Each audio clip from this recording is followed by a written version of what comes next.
Montgomery County is home to more than 160,000 Asian Americans, or just over 15% of the population. And May is Asian American and Pacific Islander Heritage Month, a time to reflect on and celebrate the contributions of Asians in American society.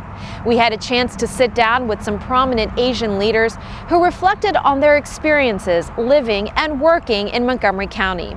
But first, here's a little snapshot of statistics that show the Asian community's influence on our region.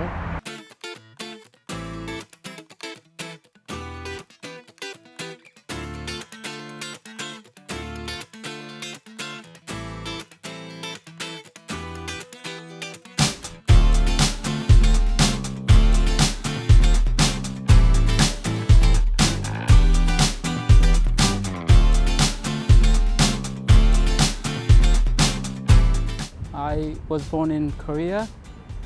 I was 21 when I came in this country, landed at PWI, 1978. When I landed here first time, it was really good because the fragrance I can smell. Of course, that was a flowering season. It was very welcoming air. When I came here, I couldn't go to school. I joined the Army first. I served in the Army from 1979 to 1982. I thought I was somehow get discriminated, but I was so welcomed actually. I made a lot of friends, black and white, Hispanic, and all became my friends. I was born in Vietnam, and I was born and raised in Vietnam. But I had the opportunity or the great chance to go to get my secondary and university education in France. After that, I decided to immigrate to America because of the employment opportunity. Because it's much better life here in America than in Europe. But at first, I came in the. I arrived here in America in the mid-60s. And then I went to school in California, and then after I finished school, and then I found employment here in the Washington area, and then that's why I came here in 1970. I was one of very few Vietnamese Americans at that time in Montgomery County. I was born in San Antonio, Texas, but I was raised in Montgomery County in a place called Potomac, Maryland. I went to Montgomery County Public Schools. I went to the University of Maryland, College Park. Both grandparents immigrated here from China, from the southern part of China. One set came over very early in 1900s, early 1900s, and the other set came over shortly after that. They tried as best as they could to maintain Chinese traditions and to tell us about Chinese history and culture. But growing up in Texas and Maryland, at a time when there were few Chinese Americans, it was hard to do that. I was born in the city of Calcutta in India. My profession took me to many countries. I've lived in Japan for 7 years. Of course, I started my career in India. Then after Japan, it was a short stay in England, and then 19 years in Brazil, in South America. And then we finally decided, where my daughter goes, where her future is, we be there. And we did have some family roots in Maryland. So Maryland by default and Montgomery County by default became our residence. I never felt in a big way a foreigner. But the day I got naturalized, that was a little different feeling that day. I was born actually in Yunnan province, a small town which my father happens to be stationed there when he was in the Air Force. I grew up in Taiwan, and after college and the military services compulsory, and I came to the States in 1969. One day we drove from Syracuse to Florida and bypassed Washington area. They said there's a 1-inch snow and the school is closed. I think this is the area for us. So later on, I found a job in D.C., so I moved to Washington, D.C. area. Then because of my wife, she works in the life science field, so we moved to Montgomery County.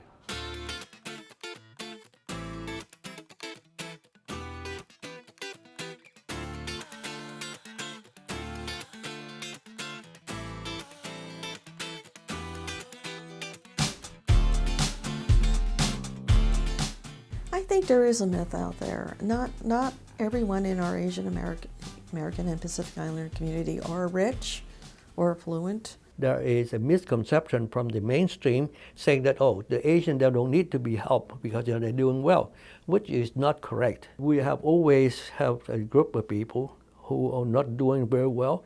Of course, because of what I said earlier, parents always focus on the education of their children, but not everyone excel. When we were working initially with people in power, to explain to them what is the Asian culture, what are the things that are different that we need, we just got tired of hearing that the Asians are a well-to-do lot. Originally, when we were looking around, there's no Chinese community provide this kind of services. It's a grassroots organization that we have the support of most of the Chinese, not only the Chinese, but also the Asian people. Primary operation is adult daycare. 10 years ago, we started a clinic we call Pan Asian Volunteer Health Clinic. The clinic is one of the 11 safety net clinics of the county. We provide medical primary care service for those people who doesn't have insurance. Our adult daycare center, those seniors, every year for the last 3 years, we have asked them to give back to the society. So they all put up some money, and CCACC matched them. Each year, we donate about $6,000 to other charities. It does make me proud that I am the first Asian American female in the House of Delegates and the first Asian American in the Maryland Senate. It wasn't a goal, but it just happened, and I'm very proud.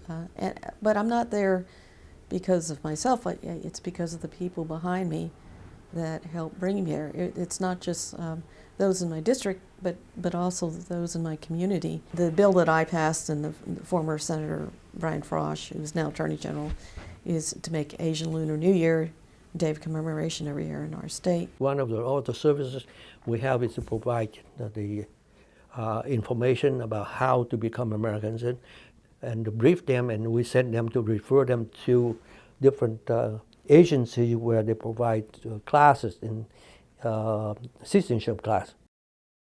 My organization will provide services to domestic violence.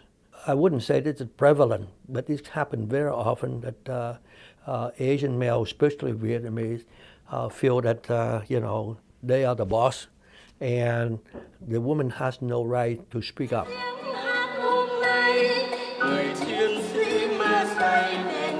My organization has every year 2 big events.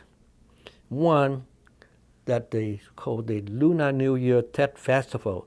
We've been doing it for over 30 years now, and we have very great attendance every year. Everyone is looking forward to that celebration. KCS's overall mission is to empower our immigrants, more specifically Asian American immigrants, to grow in this community to become a fully contributing community member. We offer healthcare, immigration services, social services, education services for second generation. We also collaborate with the Chinese community on their empowering the families. AICS, the full name is Asian Indians for Community Service, was formed in the year around 2004 with a few like-minded people. I myself is one of the co-founders. Our mission and goal is to serve the underserved people of the county, healthcare, disease prevention, chronic disease management, awareness and prevention of different types of other illnesses, and we stretch across ethnic boundaries. Though our name says Asian Indians, we practically work with any community or anybody that needs help.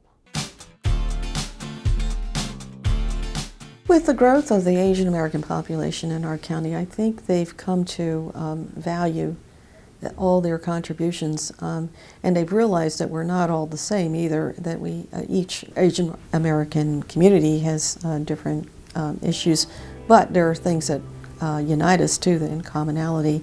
Montgomery County has done some groundbreaking work in this.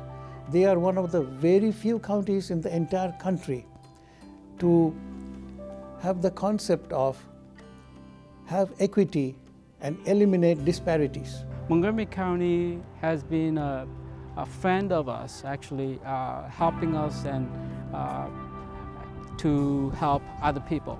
Well, I want to take this opportunity to thank the county council members and the county executive and all other elected officials who have always come to our events to show that they care for newcomers and to care for the Vietnamese American community. There's a lot of issues and challenges out there that are still not dealt with, particularly language issues, access to economic opportunities and procurement opportunities, access to just basic social services. The Asian community has become far more expressive, involved, and I do see them contributing a lot more. Because of family value, that it enables us to really show respect to others, especially the seniors, that we would like to always give back, to the community when we know that we have received so much. In the Asian culture, whether Vietnamese or Korean or Chinese, we always have the respect for the elderly. Family ties. Asian Americans are ubiquitous, they're everywhere, from academic to the industries. I hope to see maybe a Supreme Court justice one day, someone in Congress or the United States Senate, maybe president.